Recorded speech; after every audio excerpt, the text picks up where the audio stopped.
ilmu yang bermanfaat. Dan telah kita jelaskan pada pertemuan sebelumnya bahwa yang dimaksud ilmu yang bermanfaat adalah ilmu yang menghantarkan kepada amal. Karena ilmu itu hanyalah wasilah dan bukan ghayah. Ilmu itu hanyalah sarana dan bukan tujuan. Maka jamaah azanillahu iyyakum ajma'in, ketika seorang hamba semakin bertambah ilmunya namun tidak bertambah amalnya, maka menunjukkan ilmunya tidak bermanfaat. Bertambah ilmu namun bertambah amal, maka menunjukkan ilmunya tidak bermanfaat. Azanillahu iyyakum ajma'in, masih berkaitan dengan ilmu yang bermanfaat yang wajib dipelajari oleh setiap mukmin, yang tentunya ini akan berdampak kepada keimanan seorang hamba. Hadis yang sangat populer yang sering disampaikan oleh para dai, para ustaz, para muballigh. Nabi alaihi salatu wasallam mengatakan, "Man yuridillahu bihi khairan yufaqihu fid-din." Barang siapa yang Allah inginkan, barang siapa yang Allah menghendaki kepadanya kebaikan, maka Allah akan fakihkan dia dalam urusan agama. Yang perlu kita garis bawahi dalam hadis ini jamaah azanillahu iyyakum ajma'in, lihat kalimat khairan tidak menggunakan alif lam, berarti menunjukkan keumuman. Segala bentuk kebaikan akan diraih oleh seorang hamba yang Allah Subhanahu wa taala jadikan tandanya adalah dia mendalami ilmu agama. Sampai-sampai Al-Imam Ibnu Qayyim rahimahullah taala mengatakan, perhatikan kalimatnya, wa hadza yadullu ala anna man lam yufaqqihhu fi dini lam yurid bihi khairan. Hadis ini menunjukkan bahwa orang yang tidak mendalami dalam perkara agamanya berarti tidak diinginkan kebaikan oleh Allah. Jadi cukup tanda orang itu enggak diinginkan kebaikan oleh Allah, Pak. Maka orang ini enggak sibuk dalam urusan ilmu agama. Nah, maka silakan bercermin untuk kita sendiri, ya, bukan untuk mengarahkan telunjuk kita kepada orang lain, bukan untuk mengarahkan cermin kepada wajah orang lain, tapi mari kita arahkan cermin tersebut kepada diri kita. Sudahkah kita menyibukkan dengan ilmu agama? Maka kalau itu ada pada kita, berarti Allah inginkan kebaikan kepada kita. Kalau tidak, maka tentu Allah tidak inginkan kebaikan kepada kita. Kemudian beliau mengatakan, idza urida bil fiqh al-ilm al-mustalzim lil amal. Maka kalau kalimatnya fikih atau pemahaman mendalam tentang ilmu agama, berarti ilmu ini adalah ilmu yang mengharuskan kepada amal. Ilmu yang mengkonsekuensikan kepada amal. Kenapa? Karena kalau sekedar ilmu, maka ini tidak dimaksudkan di dalam hadis. Ya, makanya kalimatnya Rasulullah SAW mengatakan kenapa? Yufaqihu fid-din. Dia akan jadikan dia faqih dalam urusan agama. Bukan sekedar dikasih ilmu, tapi dikasih kefaqihan. Dan yang dimaksud dengan kefaqihan dalam ilmu adalah ilmu yang konsekuensinya adalah membuahkan amal. Kemudian jamaah azanillahu iyyakum ajma'in, apa yang dimaksud dengan tafaqquh fid-din atau mendalami ilmu agama? Al-Imam Ibnu Hajar rahimahullahu taala beliau menjelaskan, orang yang tidak bertafaqquh fid-din, bertafaqquh dalam urusan agama adalah lam yata'allam qawaidal Islam. Dia orang yang tidak belajar kaidah-kaidah Islam. Maka dari sini kita bisa tarik benang sebagai kesimpulan, ilmu yang paling pertama kita perhatikan adalah qawaidul Islam, kaidah-kaidah Islam. Apa maksudnya? Apa yang dimaksud ilmu yang kaitannya dengan kaidah-kaidah Islam, pondasi Islam? Apa itu? Tauhid. berkaitan dengan rukun iman, berkaitan dengan rukun Islam. Dia harus dalami itu. Karena itu kaidah Islam ada pada rukun-rukun tersebut. Wa ma yattasilu biha, dan segala sesuatu yang bersambung atau berhubungan dengan itu. Kemudian jemaah azanillahu iyyakum ajma'in, para ulama mengatakan bahwa ilmu yang akan bermanfaat yaitu adalah ilmu yang menghantarkan kepada peribadatan. Maksudnya apa? Ini yang pertama. Bahwasanya syariat itu datang agar kita beribadah kepada Allah. Maka ilmu yang kita tuntut menuntut kita untuk beribadah kepada Allah dengan dasar ilmu tersebut. Ini yang pertama. Jadi kita mencari ilmu di mana ilmu tersebut menjadi dasar agar kita beribadah. Sebagaimana Allah mengatakan di dalam surat Al-Baqarah di ayat yang ke-21, ya ayyuhan nasu ubudu rabbakum. Wahai sekalian manusia, sembahlah Rabb kalian, ibadahi Rabb kalian. Kemudian yang kedua, bahwasannya dalil-dalil yang ada di dalam Al-Quran dan hadis menunjukkan bahwasannya ruhnya ilmu adalah amal. Jadi ilmu itu punya ruh, dan ruhnya ilmu adalah amal. Maka kalau ilmu yang tidak mewarisi amal, membuahkan amal, ghairu muntafi'in bihi, ilmu tersebut tidak bermanfaat. Kemudian penjelasan yang ketiga, bahwasanya ketika Al-Quran dan hadis itu menerangkan tentang ancaman-ancaman, maka lihat bagaimana Allah Subhanahu wa ta'ala mengancam orang-orang yang berilmu tetapi mereka tidak beramal. Sebagaimana Allah mengatakan di dalam surat Al-Baqarah ayat ke-44, ya ayuhan nas atamuruna an-nasa bil birri wa tansawna anfusakum wa antum tatluna al-kitab afala ta'qilun. Kata Allah, apakah kalian menyuruh, memerintahkan kepada manusia dengan kebaikan, tetapi kalian melupakan diri-diri kalian, padahal kalian membaca Alkitab? Afala ta'qilun, tidakkah kalian berakal? Berarti di sini ada ancaman orang yang belajar bahkan mengajak orang lain pada kebaikan, namun mereka melupakan diri-diri mereka sendiri untuk beramal. Na'udzubillah min dzalik. Baik, jamaah azanillahu iyyakum ajma'in.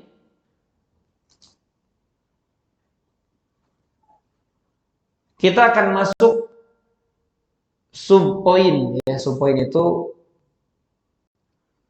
pembahasan yang berkaitan dengan poin yang pertama. Ya, sebagaimana tadi kita telah jelaskan, yang akan poin pertama yang menyebabkan iman itu bertambah adalah belajar ilmu yang bermanfaat. Maka apa yang dimaksud dengan ilmu yang bermanfaat? Maksudnya apa yang masuk dalam kategori ilmu yang bermanfaat? Maka yang pertama adalah qiraatul Qur'anul Karim, qiraatul Qur'anil Karim wa tadabburuhu. Membaca Al-Qur'anul Karim dan mentadabburinya. Nah, ini poinnya, poin pertama ini sangat panjang pembahasannya. Namun apa yang perlu diringkas, insyaallah kita akan ringkasnya. Tetapi karena ini menjadi poin utama dari pembahasan, maka perlu kita pelajari intisarinya. Perlu kita sampaikan bagaimana pentingnya seorang hamba untuk menyibukkan diri dengan membaca Al-Quran dan mentadabburinya. Beliau mengatakan sesungguhnya membaca Al-Quran dan mentadabburi Al-Quran adalah a'zam abwabil ilm. Jadi bab yang paling agung adalah ini, Pak. Bab ilmu yang paling agung adalah baca Quran dan mentadabburinya. Kenapa? Karena inilah yang akan menghantarkan kepada bertambahnya iman, teguhnya iman, dan kuatnya iman. Sebagaimana Allah Subhanahu wa ta'ala menjelaskan di dalam Al-Qur'anul Karim bahwasanya lihat Al-Qur'anul Karim itu manfaatnya adalah sebagai petunjuk, sebagai rahmat dari Allah, cahaya, penerang, kabar gembira, dan peringatan bagi orang-orang yang mau mengambil pelajaran. Sebagaimana Allah mengatakan di dalam surat Al-An'am ayat ke-155. Allah mengatakan wa hadza kitabun anzalnahu mubarak fattabi'uhu wattaqu la'allakum turhamun. Dan kitab ini Al-Qur'anul Karim anzalnahu, kami turunkan, mubarakun, yang penuh berkah, fattabi'uhu, maka ikutilah oleh kalian, wattaqu la'allakum turhamun, dan bertakwalah kalian agar kalian dirahmati. Di Al-Qur'anul Karim ketika kita mentadaburinya, membacanya, maka kita termasuk orang-orang yang dirahmati oleh Allah Subhanahu wa taala. Kemudian jemaah azani Allah wa iyyakum ajmain, ayat-ayat terkait dengan poin ini sangat banyak, namun kita akan membahas kaitan, lihat bagaimana seseorang yang menyibukkan diri dengan membaca Al-Quran dan mentadaburinya, maka akan bertambah keimanannya. Dan dia rasakan hal itu. Dia akan dapati dirinya bertambah imannya. Jemaah azani Allah wa iyyakum ajmain, di dalam Al-Quranul Karim terdapat banyak ayat yang menjelaskan bagaimana kewajiban seorang hamba untuk membaca dan mentadaburi Al-Quranul Karim. Para ulama berkata, "Fala yazalul 'abdu yastafid min hadza tadabbur li kitabillah." Dan hamba itu senantiasa akan mendapatkan faidah dari mentadaburi Al-Qur'anul Karim. Wa yashhadu qalbuhu fihi minal 'ulum ma yazidu fi imanihi wa yuqawwi. Dan hatinya akan merasakan, akan menyaksikan bagaimana ilmu yang dia dapati dari membaca Al-Qur'an, dari mentadaburi Al-Qur'an, akan menambah iman dan menguatkannya. Akan menambah iman dan menguatkannya.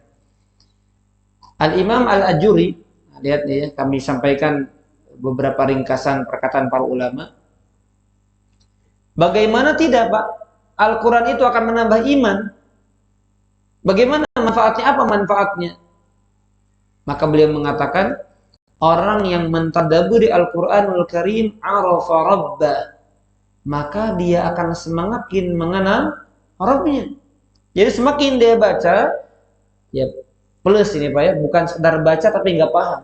Semakin dia baca dan dia tadaburi, berarti dia akan semakin mengenal Allah. Dan tidak ada ilmu yang lebih bermanfaat daripada ilmu mengenal Allah. Maka apa ilmu yang paling bermanfaat? Ya baca Al-Quran dan tadabur Al-Quran. Maka semakin dia baca, semakin dia tadaburi ayat-ayat Allah, maka dia akan semakin mengenal Allah. Yang dengan sebab itu akan bertambah keimanannya.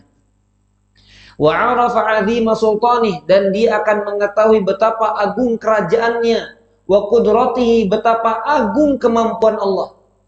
Jadi betapa dahsyat Allah Subhanahu wa taala. Dan ingat di sini ya, tadabbur. Bukan sekedar baca. Banyak orang baca lembaran demi lembaran, juz demi juz, bahkan khatam Al-Quran, tapi dia tidak mengambil manfaat dari apa yang dia baca. Kenapa? Karena kosong dari tadabbur. Orang yang mentadaburi, dia akan mengenal bagaimana keagungan, bagaimana agungnya kerajaan Allah dan kemampuan Allah Subhanahu wa taala. Wa 'arafa 'azima tafaddulihi 'alal mu'minin, dan dia akan mengetahui bagaimana agungnya karunia yang Allah berikan kepada orang beriman. Jadi betapa baiknya Allah, betapa luasnya karunia Allah Subhanahu wa taala. Wa 'arafa ma 'alaihi min faradhi ibadati, dan dia akan tahu apa kewajiban-kewajiban dari ibadah yang harus dia kerjakan. Nah, coba kalau orang nggak paham, orang nggak mendalami, menyelami, nggak tahu apa kewajiban-kewajiban yang harusnya dia kerjakan. Fa'azama nafsahu al-wajib, maka dia akan mengharuskan dirinya untuk mengerjakan perkara-perkara yang wajib. Fahadzara mimma hadzarahu maulahul karim, dan dia akan menahan dirinya dari perkara-perkara yang Allah Subhanahu wa taala larang. agar dijauhi oleh dirinya. Bukankah ini lihat? Bukankah inilah yang akan mempengaruhi dan berdampak kepada keimanannya? Ya, maka tadabbur Al-Qur'anul Karim ini poin pertama berkaitan dengan ilmu yang bermanfaat. Jamaah azani Allah wa iyyakum ajma'in. Kemudian ya, di antara ringkasan yang perlu kita garis bawahi dalam pembahasan ini, yaitu perkataan Al-Imam Ibnu Qayyim rahimahullahu ta'ala. Wabil jumlah, kata beliau, dan secara umum, fala syai'a anfa' lil qalbi min qira'atil Qur'an bitadabbur wa tafakkur. Tidak ada perkara yang lebih bermanfaat untuk hati dari membaca Al-Quran dengan tadabbur dan tafakkur. Ya, kalau kita sederhanakan terjemahannya, perkara yang paling bermanfaat untuk urusan hati adalah dengan membaca Al-Quran plus dengan mentadaburinya. Kenapa demikian? Kata beliau, karena dengan mentadaburi, membaca Al-Quran dan mentadaburinya, yurisul mahabbah, akan mewariskan mahabbah, rasa cinta. Wasyauqa, rindu. Wal khaufa, takut. Wal raja'a, dan berharap. Wal inabah, dan kembali kepada Allah. Wat tawakkul, dan tawakal kepada Allah. Wal ridha, ridha kepada Allah. Wat tafwid, wa syukur, wa sabar. Dia akan bersyukur, dia akan bersabar. Ya, dengan semakin banyak ayat-ayat yang dia fahami, ayat-ayat yang dia tadabburi. Bahkan di dalam kitabnya Miftah dari Sa'adah, beliau berkata, seandainya manusia, ya ini penting kita ingat, penting kita jadikan merenungan ya. Seandainya manusia tahu apa manfaat dari mentadaburi Al-Quran, maka mereka akan sibuk dengannya daripada dari selainnya. Seandainya tahu Pak, ya bagaimana manfaat dari membaca dan tadabbur Al-Quran, maka mereka akan sibuk dengan hal itu. Fa'idha qara'ahu, bahkan apabila dia membacanya bitafakkur, dengan dia memikirkan, dengan dia mentafakuri dan dia mentadaburi, hatta marra bi ayatin, dan dia melewati suatu ayat, wa huwa muhtajun ilaiha, di mana ayat ini adalah ayat yang sedang dia butuhkan, Pak. Ya barangkali Pak ada orang punya masalah ketika dia baca Quran dan ditadaburi pas dengan ayat yang sedang dia bertepatan dengan masalah dia, bertepatan dengan urusan dia. Maka apa kata beliau?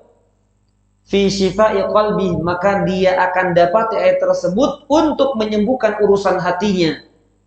Karraraha walau mi'ata marrah, maka dia akan ulang ayat tersebut, akan diulang-ulang walaupun sampai 100 kali. Dan ini yang dilakukan oleh siapa? Nabi kita Muhammad sallallahu alaihi wasallam ketika membaca sebuah ayat di dalam surat Al-Maidah, in tu'adzibhum fa innahum ibaduk wa in taghfir lahum fa innaka antal azizul hakim. Ya Allah, seandainya engkau mengadab mereka, sesungguhnya mereka adalah hamba-hambamu ya Allah. Tetapi kalau engkau mengampuni mereka, sesungguhnya engkau adalah Zat yang maha perkasa dan maha bijaksana. Nabi ulangi ayat ini dari malam sampai subuh. Satu ayat ini Pak. Ya. Itu kenapa? Karena faham dengan maknanya, karena sedang dibutuhkan ayatnya.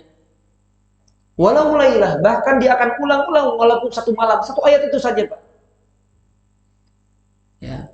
Maka ketika saya baca ini, ya, saya jadikan tulisan faqira'atu ayatin bitafakkur wa tafahum khairun min qira'ati khatmatin bighairi tadabbur wa tafahum. Maka membaca satu ayat dengan tadabbur jauh lebih baik daripada menghatamkan Al-Quran tanpa tadabbur. Nah, silahkan berarti kita bisa ambil kesimpulan ketika di bulan Ramadan, ketika hari-hari kita membaca satu ayat dengan tadabbur jauh lebih baik daripada menghatamkan tapi tanpa memahami isi kandungannya. Karena memang tadabbur itu Pak, bukan sarana. Bahkan tujuan Allah menurunkan Al-Quran adalah ditadaburi. Ya bahkan yang termasuk sarana Al-Quran dibaca. Membaca itu sarana, bukan tujuan. Tapi mentadaburi dan mengamalkan isi Al-Quran itu adalah tujuan di mana Allah menurunkan wahyunya melalui Jibril kepada Nabi Muhammad sallallahu alaihi wa ala alihi wasallam. Wa anfa'a lil qalbi wa da'a ila husulil iman. Maka kata beliau, inilah yang akan paling bermanfaat untuk hati dan paling akan menambah iman seorang hamba. Kemudian dia akan merasakan bagaimana manisnya Al-Qur'anul Karim. Berarti ini semua PR kita para hadirin ya. Selama ini kita sibuk apa? Baca. Sibuk hafal dan lain sebagainya. Bahkan ada sebagian asatidz yang mereka mengomentari sebagian pondok-pondok tahfidz yang di dalamnya begitu dikejar target hafalan Quran, tapi tidak ditekankan anak-anak itu memahami isi kandungannya. Tidak diingatkan. Dan bahkan orang tua pun sama Pak. Ketika anak-anaknya dipondokin, misalnya bapak-bapak punya anak di pondok dan nanya, "Nak, berapa juz? Sekarang berapa juz? Sekarang berapa juz? Sudah berapa juz? Mutkinnya berapa?" Jangan sekedar tanya itu, Pak. Kenapa? Karena paling penting bagaimana anak ini bisa mengambil nilai-nilai yang ada di dalam Al-Quran. Untuk apa? Banyak juz dia hafal, banyak ayat dia hafal, tapi dia nggak paham. Tapi tidak menghantarkan kepada amal. Untuk apa? Ya dia sibuk dengan perkara yang sifatnya wasilah sarana dan dia lupa dengan tujuannya. Nah, ini harus dikoreksi, Pak. Ya, makanya wajib ya pondok-pondok tahfidz itu ada tafsir, ada tadabbur wajib. Dan diingatkan anak-anak itu untuk bagaimana apa yang dia baca berusaha dia pahami, minimal baca terjemahannya.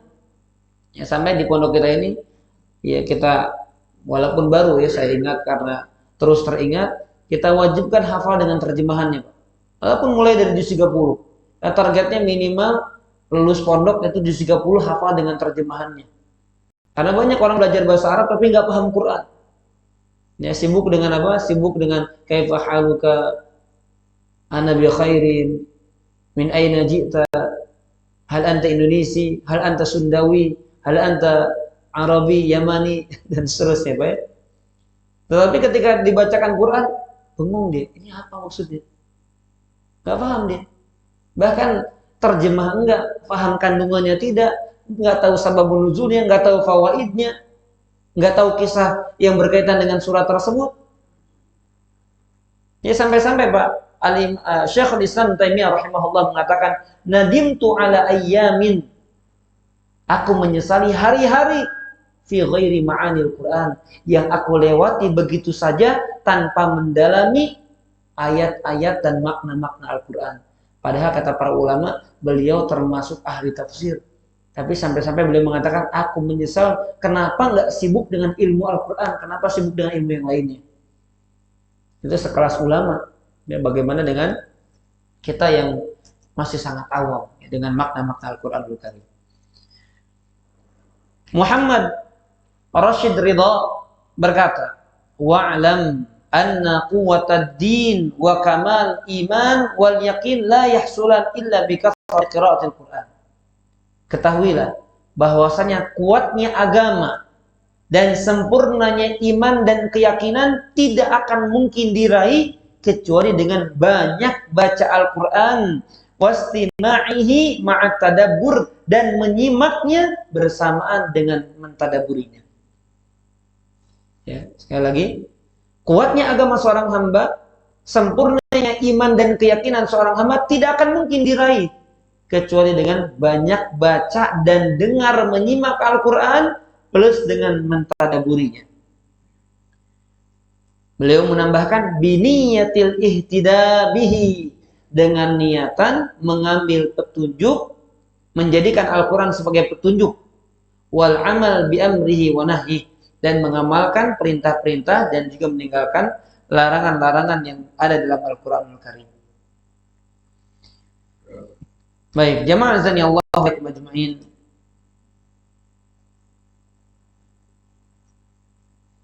Kemudian, nah ini kalimat yang perlu kita sampaikan juga. Fal imanul id'ani, atau saya terjemahkan secara langsung Pak ya, agar menghemat waktu. Iman yang mana makna iman itu adalah tunduk secara makna yang benar, secara makna yang hakiki. Jadi sekali lagi Pak, bahwasanya yang disebut dengan iman, orang itu dikatakan iman adalah ketika imannya membuat dia tunduk kepada syariat.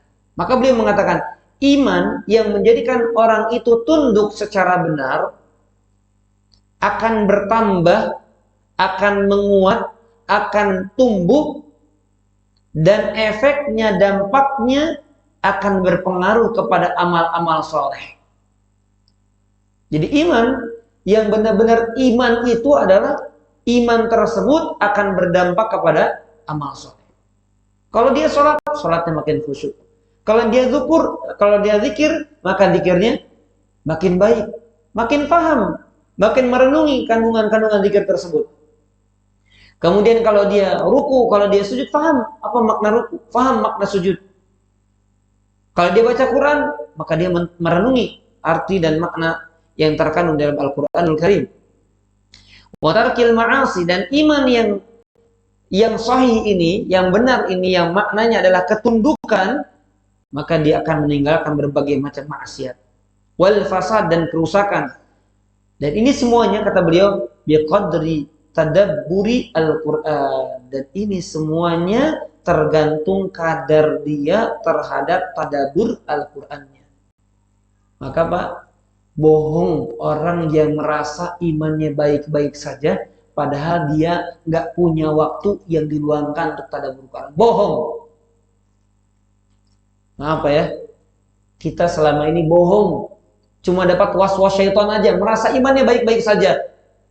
Padahal kita tidak sedang dalam keadaan baik-baik saja.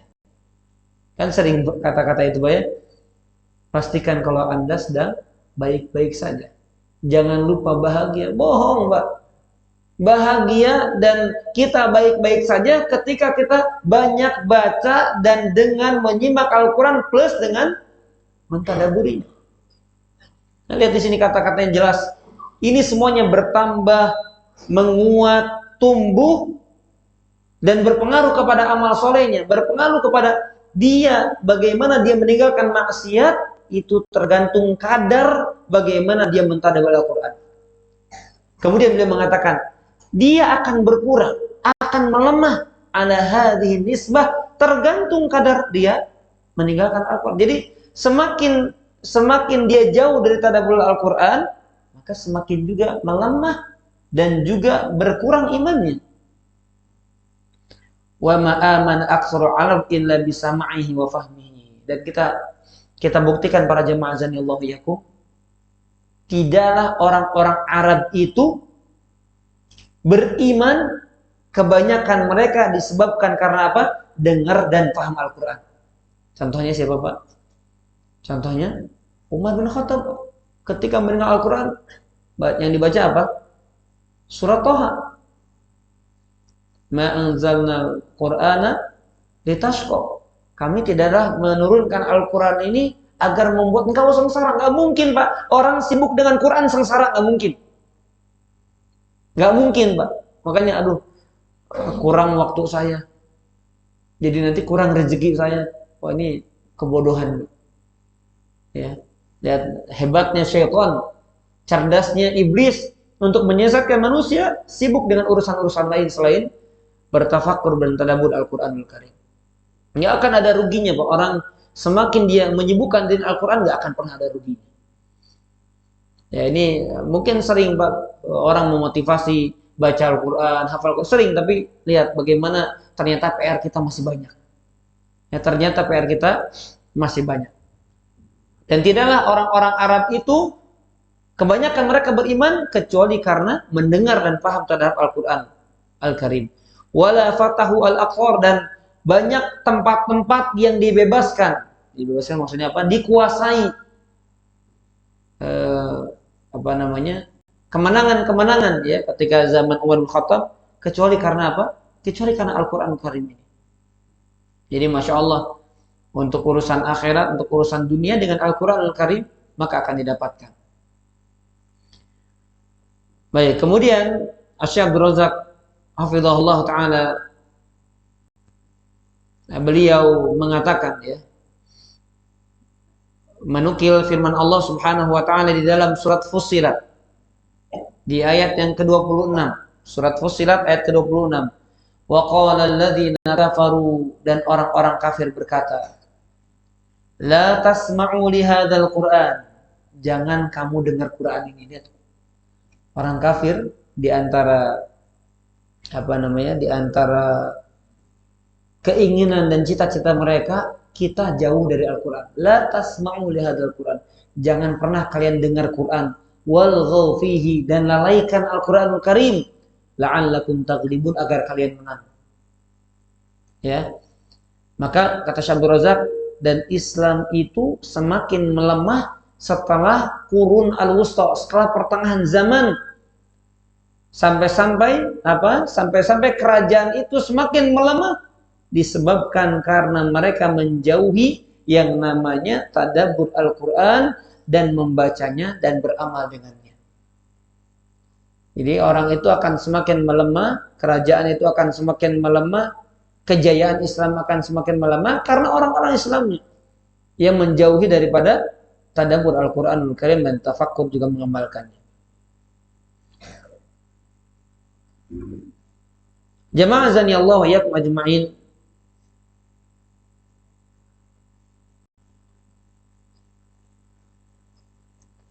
Al-Imam Ibnu Sa'di rahimahullah ta'ala, beliau mengatakan, Al-Quran bisa menumbuhkan dan menambah iman dari sisi yang sangat banyak. Apa contohnya? Contohnya adalah ketika misalnya seorang membaca Al-Quran dan dia mendapatkan kabar-kabar, ya, kabar-kabar tentang surga, kabar-kabar tentang kisah, ya, kabar-kabar tentang neraka dan lain sebagainya. Maka ketika dia membenarkan apa yang Allah firmankan dalam Al-Quran, maka itu menunjukkan apa? Keimanan. Kemudian ketika dia membaca tentang hukum-hukum, yang mana hukum-hukum ini berusaha dan berupaya diamalkan dalam kehidupannya, ini pun akan berpengaruh kepada bertambahnya iman seorang hamba. Kemudian juga apa lagi? Yaitu ketika dia mengetahui asrar, rahasia-rahasia yang terkandung di dalam Al-Quranul Karim, sehingga dia mengambil faidah dari ayat-ayat yang dia baca, maka kemudian dengan sebab itu Al-Quranul Karim yang ia tadabburi akan menumbuhkan dan menambahkan kadar iman yang ada pada dirinya.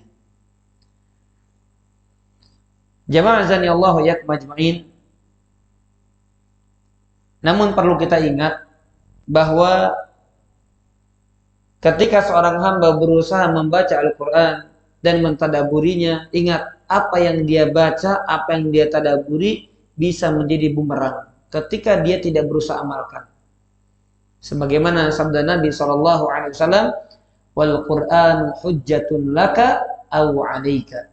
Quran itu bisa menjadi penolongmu, pembelamu, atau yang menghujatmu dan mencelakakanmu dan menjadi bumerang bagimu. Ya, jadi bagaimana tetap ya tujuan kita dari mentadaburi Al-Quran adalah bagaimana seorang hamba mengamalkan isi kandungannya.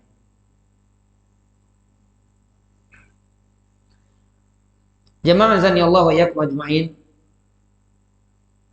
Al-Imam Qatadah, beliau berkata, lam yujalis hadzal Qur'an, tidaklah seorang itu berduduk-duduk untuk Al-Quran ini illa qama anhu bi ziyadatin aw nuqsan, kecuali Al-Quran itu akan membuat dia bertambah imannya atau berkurang imannya.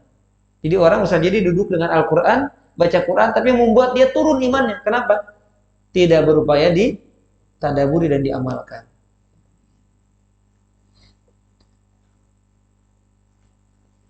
Baik, kemudian jamaah azani Allah wa iyyakum ajma'in.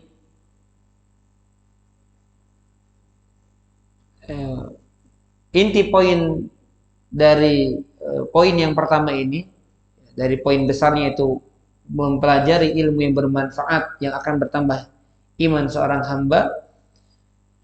Ada sebuah nasihat dari guru kami, Syekh Abdul Razak Al-Jazairi hafizahullah taala, ya, ketika seorang itu beralasan, "Ustaz, saya sibuk punya urusan rumah tangga, pekerjaan dan lain sebagainya." Maka beliau mengatakan, justru ketika engkau sibuk dan meluangkan waktu untuk Al-Quran, maka kesibukanmu yang Al-Quran diluangkan dalam kesibukan itu, illa zada anka barakatan, melainkan kesibukanmu yang diluangkan Al-Quran di dalamnya justru akan menambah keberkahan. Jadi kalau kita sibuk kemudian kita menyempatkan, kita meluangkan waktu untuk Al-Quran, nggak akan waktu itu justru berkurang. Nggak akan mungkin waktu jadi berkurang hanya karena apa? Alasan saya baca Quran setengah jam jadi terlambat, nggak, bohong. Orang yang cerdas justru dia akan merasakan bagaimana kesibukannya justru akan menjadi diberkahi oleh Allah Subhanahu wa taala. Sebagaimana ada pengalaman seorang, ya, yang diceritakan oleh beberapa asatidz, ketika dia merasa dia sudah berangkat pagi tapi terlambat kerja, Pak. Maka ada seorang ustadz yang menasihati dia, "Coba, ya, kamu baca Quran, luangkan waktu." Ya, tambah terlambat, kata dia, Pak. Ya, baca Quran tambah terlambat. Tapi ternyata tidak, Pak. Lihat, Allah jadikan berkah, Pak. Padahal kalau secara akal-akal benar apa yang dikatakan dia. Dia sudah berangkat pagi aja terlambat. Tapi dia baca, luangkan waktu, entah bagaimana cara Allah jadikan dia apa? Diberkahi. Maka semakin dia tambah kadar baca Al-Qur'annya, semakin diberkahi pekerjaannya. Nah, mungkin barangkali selama ini, Pak, merasa kita kurang barokah hidup karena ini. Di antara adalah karena kurangnya waktu kita untuk membaca dan mentadabburi Al-Qur'an. Maka mulai hari ini kita memohon kepada Allah, mudah-mudahan hati kita senantiasa dicondongkan kepada kecintaan kita kepada Al-Qur'anul Karim, dan Allah jadikan kita senantiasa diberikan taufik oleh Allah bagaimana kita bisa meluangkan waktu kita untuk mentadabburi Al-Qur'an. Sesibuk apapun, mungkin cuma satu ayat yang tadabburi. Dia baca Al-Quran satu halaman, satu lembar, dua lembar, setengah, seperempat juz, setengah juz, tapi jangan lupa ada ayat yang dia tadabburi. Mungkin nggak bisa orang itu langsung sekarang, Pak, para hadirin, dapat hidayah. Oh, ternyata pentingnya. Langsung, wah, malam-malam dia. Saya nggak yakin itu. Kalau dilakukan itu tanpa tadarruj, tanpa bertahap, ya udah, besoknya libur sampai tahun depan, mungkin sampai diingatkan lagi. Jadi bertahap, 1, 2 ayat, 3 ayat, 4 ayat. Ada yang dia renungkan, ada yang dia baca, ada yang dia pahami. Baca fawaidnya, baca tafsirannya. Insya Allah itu pasti akan bermanfaat, ya, terutama untuk urusan hati kita. Baik, jamaah azani Allah wa iyyakum ajma'in. Kemudian poin yang kedua, yang dimaksud dengan ilmu yang bermanfaat, ya, tadi yang pertama apa? Tadabbur, membaca Al-Quran dan mentadabburinya. Yang kedua, ma'rifatu asma'illahil husna wa sifatihil ula, yaitu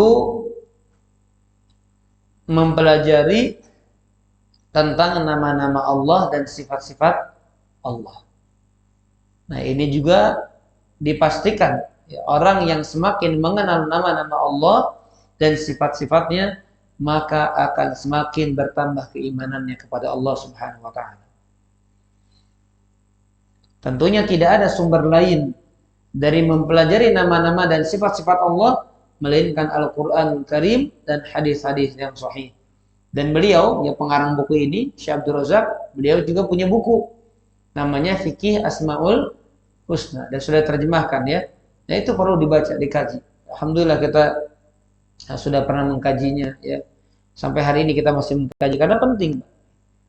Bagaimana seorang itu mengatakan kenal cinta sama Allah sedangkan dia nggak kenal nama-namanya, sedangkan dia nggak tahu sifat-sifatnya, sedangkan dia nggak paham dengan nama-nama yang barangkali lisannya hafal, tapi dia nggak paham dengan kandungan dari nama-nama Allah tersebut.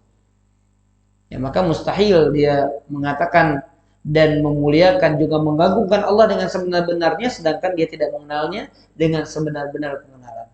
Maka ilmu yang bermanfaat, poin yang kedua adalah mengenal nama-nama Allah dan sifat-sifat Allah Subhanahu wa ta'ala.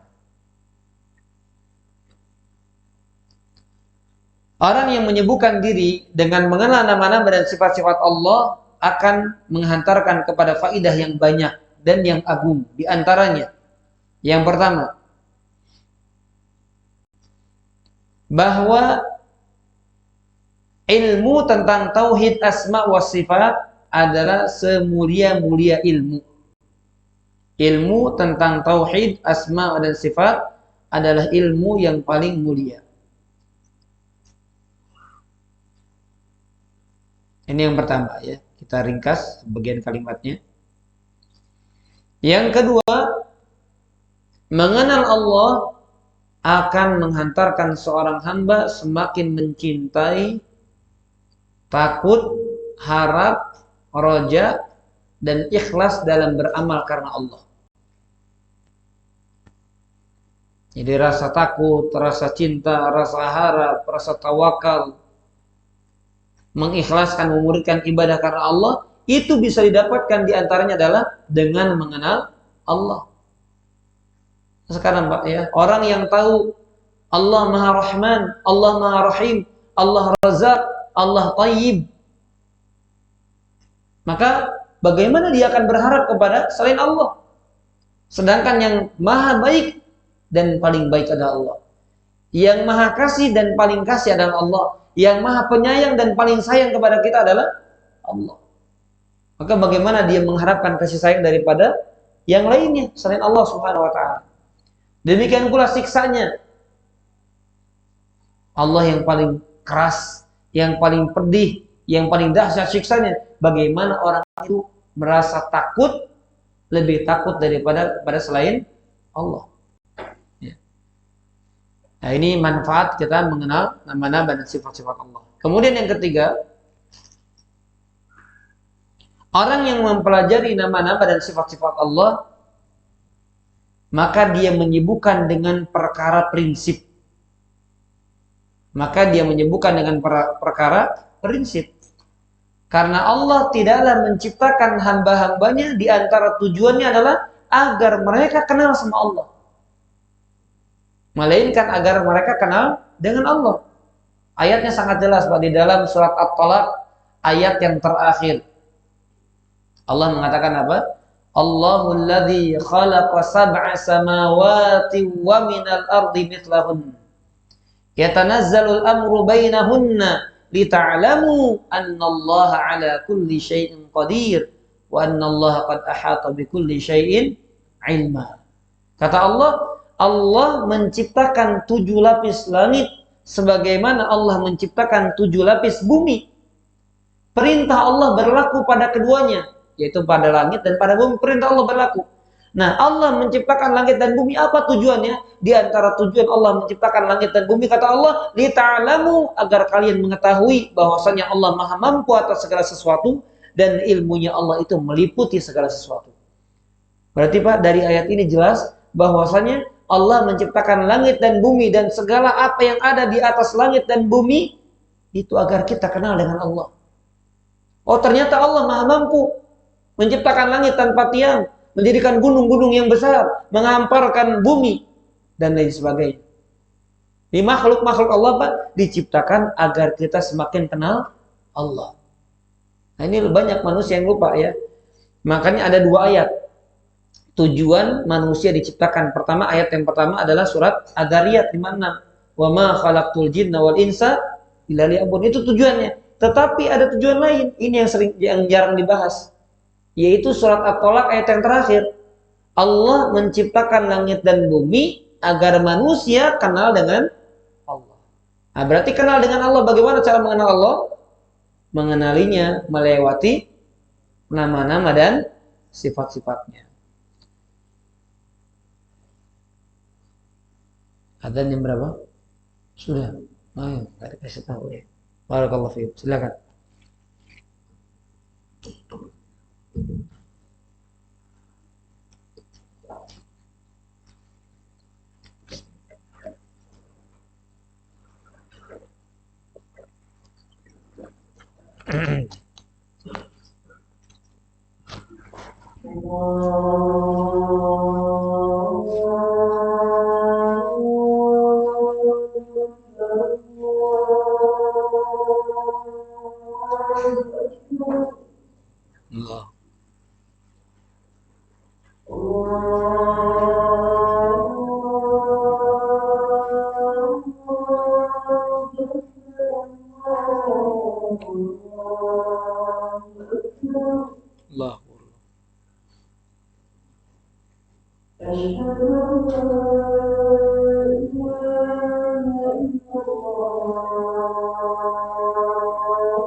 لا حول ولا قوة إلا بالله.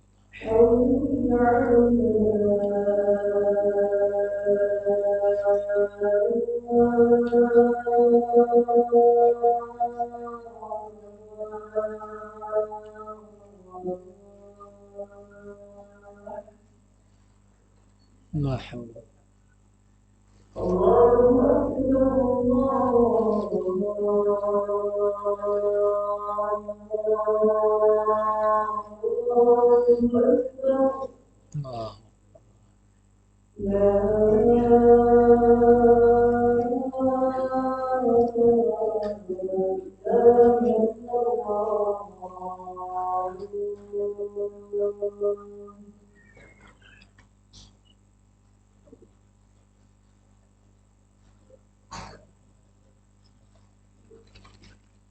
الله. وعلى آل محمد.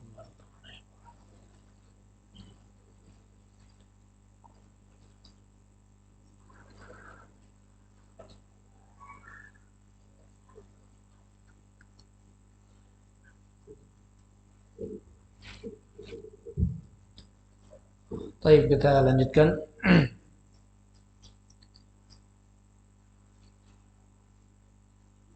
Ya, faidah dari mempelajari nama-nama dan sifat-sifat Allah yang ketiga tadi adalah bahwa Allah Subhanahu wa taala menciptakan makhluk dengan dua tujuan. Yang pertama agar diibadahi, yang kedua agar Allah dikenali. Maka orang yang menyibukkan diri dengan nama dan sifat-sifat Allah, mereka orang yang sibuk dengan tujuan Allah menciptakan makhluk. Sebaliknya orang yang tidak menyibukkan diri dengan nama-nama dan sifat Allah, berarti dia tidak menyibukkan diri dengan tujuan Allah menciptakan makhluk. Ya, tujuan, sekali lagi tujuan Allah menciptakan makhluk ada dua. Bukan liya'budun saja, tapi liya'rifu, agar mereka mengenali Allah Subhanahu wa taala. Yang keempat, bahwa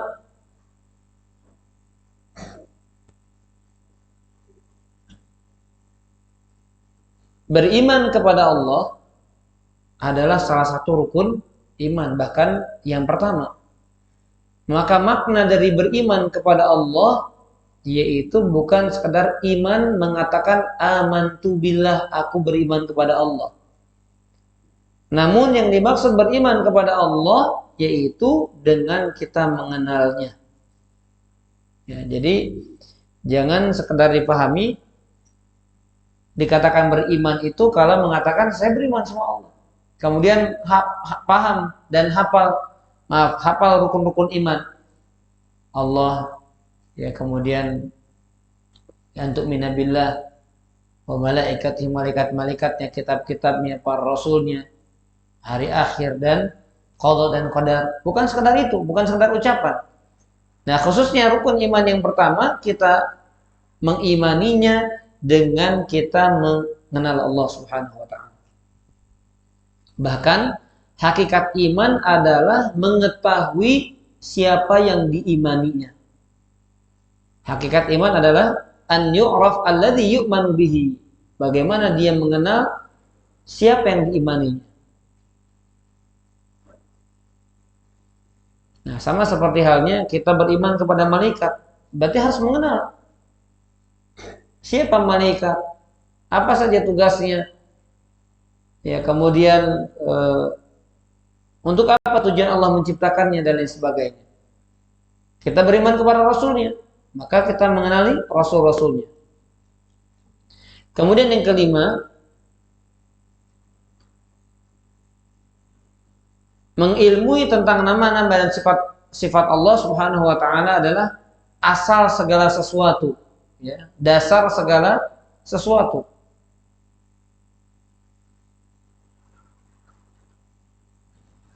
Maka seseorang itu ketika menjalankan syariat, hakikatnya dia menjalankan kandungan daripada nama-nama Allah.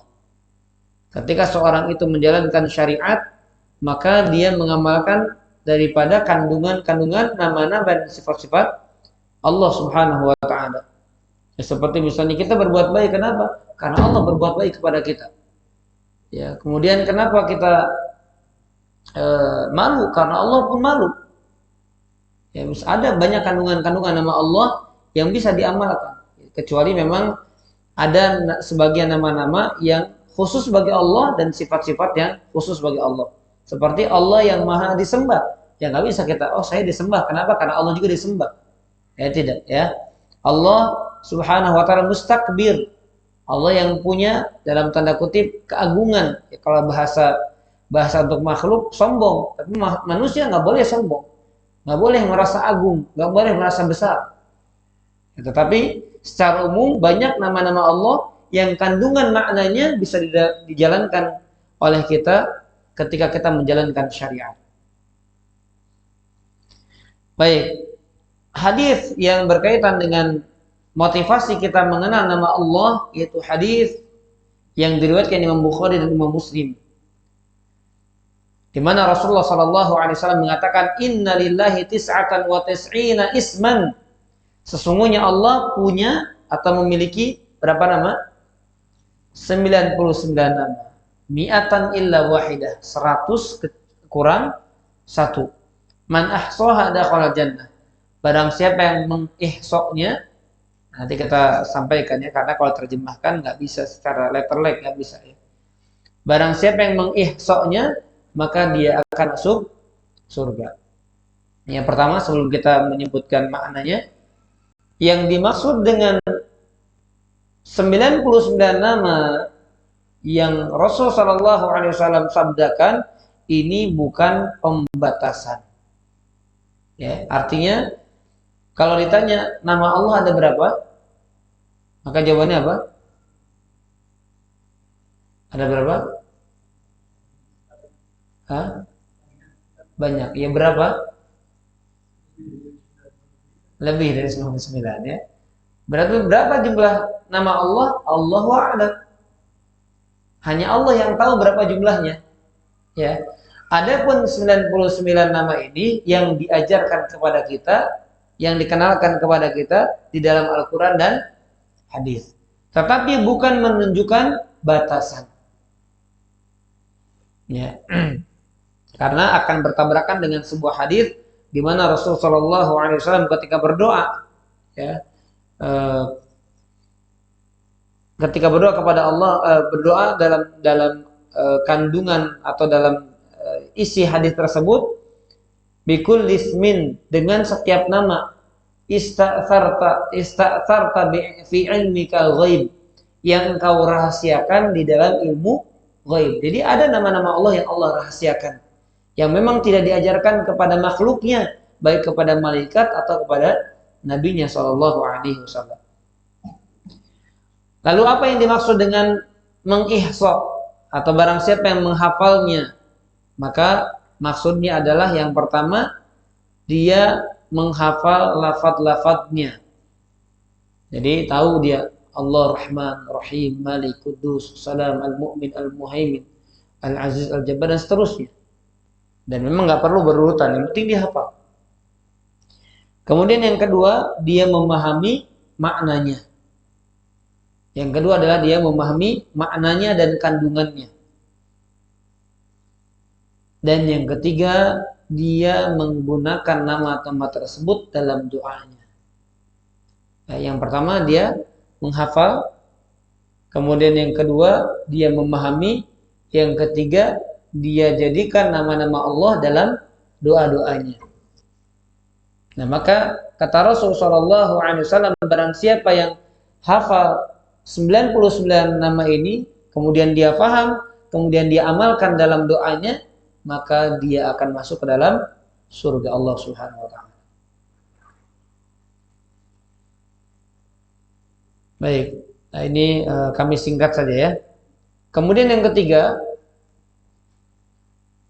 yang termasuk dalam ilmu yang bermanfaat yang akan menambah iman adalah merenungi perjalanan kehidupan Nabi Shallallahu Alaihi Wasallam. Merenungkan perjalanan hidup Nabi Shallallahu Alaihi Wasallam. Dengan apa?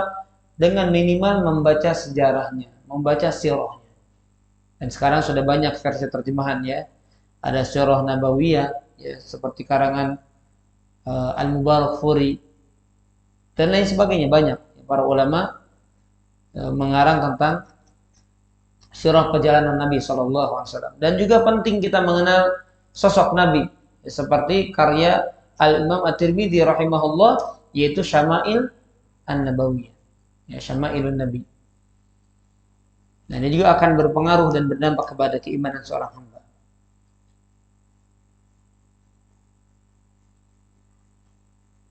Baik, kemudian yang keempat,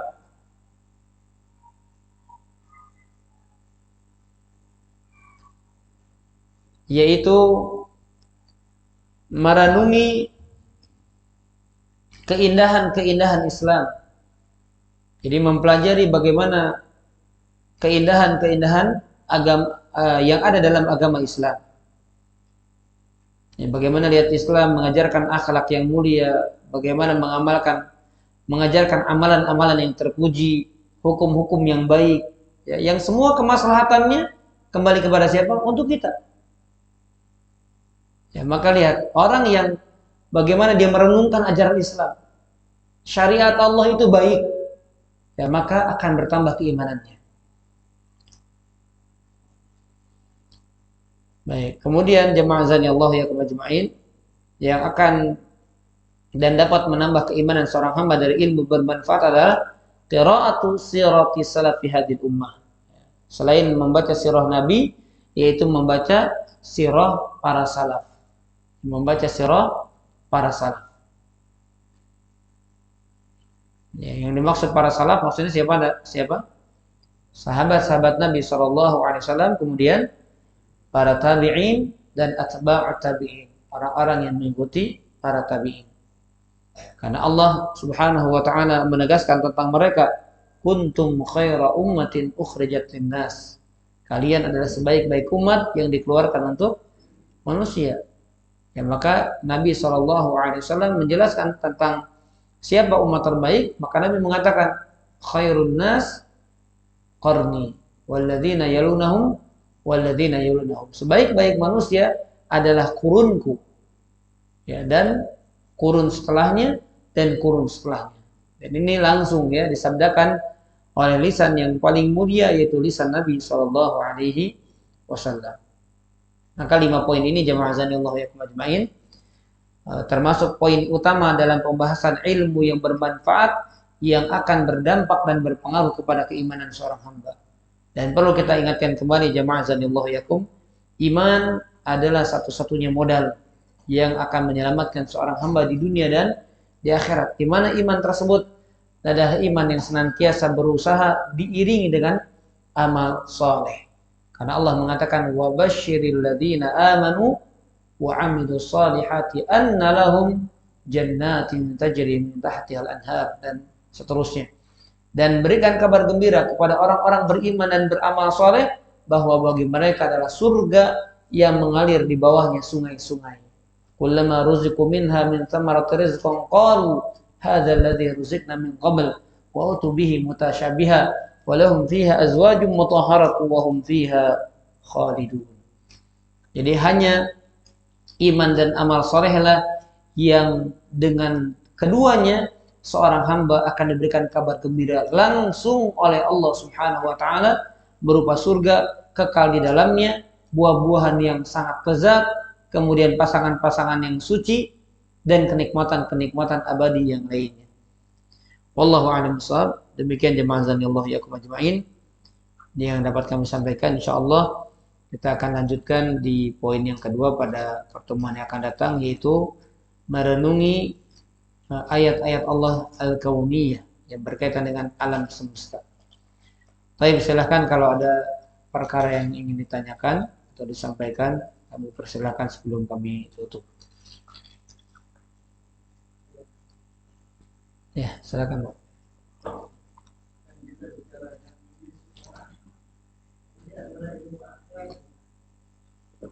Betul. Ya. Al-Syekh Abdullah bin Hamad Al-Utsaimin hafizahullah ta'ala, beliau mengatakan ilmu itu adalah yang dimaksud di dalam syariat adalah ilmu akhirat. Dan semua ilmu itu kembali kepada ilmu agama. Artinya ketika ilmu itu ada hubungan dengan agama dan dia akan memberikan manfaat, maka ilmu itu dibolehkan. Seperti misalnya kedokteran, kemudian ilmu teknologi. Apakah ini bertentangan dengan syariat? Tidak. Kemudian apakah ini bisa bermanfaat? Bisa bermanfaat. Nah, maka ilmu yang bisa menghasilkan manfaat kembali kepada hadis Nabi. Contohnya adalah khairun nas anfa'uhum linnas. Ya. Walaupun pada dasarnya kita nggak boleh mengatakan, oh ini ibadah. Enggak. Hukum asalnya ilmu yang dipelajari adalah ilmu dari kitabullah, ilmu dari sunnah Nabi SAW. Tetapi ilmu-ilmu dunia yang bisa memberikan manfaat kepada umat manusia dan tidak bertabrakan dengan syariat, maka dia bisa mendatangkan pahala. Kemudian yang kedua, ada ilmu yang tidak bermanfaat dan bertentangan dengan syariat. Contohnya apa? Ilmu filsafat misalnya, ilmu jidal, maka nggak ada manfaatnya, nggak ada kaitan dengan agama, nggak bermanfaat bagi manusia, dan bahkan bertentangan dengan syariat. Jadi nggak semua ilmu bermanfaat. Ada ilmu yang bermanfaat, terutama adalah kitabullah dan sunnahnya. Ada ilmu dunia yang tidak berseberangan dengan syariat dan kemudian bisa dikaitkan dengan syariat, yang bisa menunjang ibadah dia. Dan ada ilmu yang tidak bermanfaat, bahkan bertabrakan dengan syariat.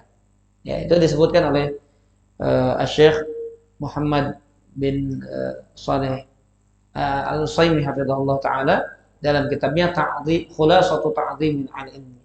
Wallahu a'lam bishawab. Baik, ada lagi yang tanyakan?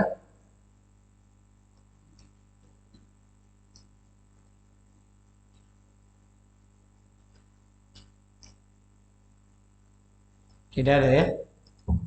Baik, kalau tidak ada yang ditanyakan, kita cukupkan pertemuan kita pada malam hari ini. Mudah-mudahan bermanfaat. Mudah-mudahan Allah jadikan kita orang-orang yang senantiasa bisa mengambil faidah dari ilmu yang dipelajari, ya bukan sekadar sebagai menambah wawasan dan pengetahuan, namun Allah tumbuhkan iman dan semakin Allah sempurnakan dan tambahkan iman tersebut di dalam hati kita. Allahumma inna nas'alukal iman wa zayyinhu fi qulubina wa karrih ilaina al-fusuq wal kufra wal isyan. Allahumma amin ya rabbal alamin. Subhanakallahumma bihamdika asyhadu an la ilaha illa anta astaghfiruka wa atubu ilaik. Wa sallallahu ala nabiyyina Muhammadin wa ala alihi wa sahbihi wasallam. Wassalamualaikum warahmatullahi wabarakatuh.